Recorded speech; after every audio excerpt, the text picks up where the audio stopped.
طيب لما جيت المالديف توقعت انه حشوف طائر النورس اللي نعرفه دائما، بس ما عندهم طائر نورس هنا. الشيء الموجود هنا الطائر اللي شفته مرة كثير خفاش. ايوه مليانة خفافيش، ما اعرف والله غريب. بس بعدين سألت شات جي بي تي قلت له ايش الهرجة، قال لي يا طويل العمر عشان البيئة هنا غير مناسبة، والطيور هنا بتتصارع مع طائر النورس، فعشان كذا ما يحب هذا المكان. يعني حاولت ادور لكم خفافيش بس ما في، شوف بس في هذا. تعرفوا ذا الحمام كنت زمان احسب انه بس في الحرم، كنا نسميها حمام الحرم.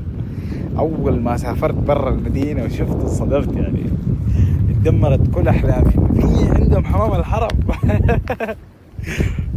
بس المهم ما لقيت خفاش والله.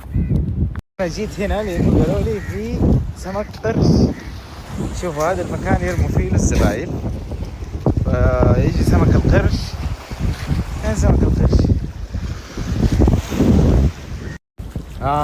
شايفين القرش؟ طبعا هذه الزبالة اللي يحطوها هنا تنأكل اغلبها، يعني شايف علب بلاستيك بس. فيجي سمك القرش يدور رزقه. واو، هذا يعني شايفين. بس القرش هذا ما ياكل البشر، يمكن ما ندري، بس بشكل عام هو ياكل الاشياء اللي لانه ما عنده اسنان او اسنانه كذا ما هي حاده، فياكل الاشياء اللي على قده يعني. فعشان كذا عادي يعني يسبح حوله، او هم يسبحوا حوله، مو انا الصراحه، هم يسبحوا حوله عادي. والله شوف في جروب هنا عائله كامله.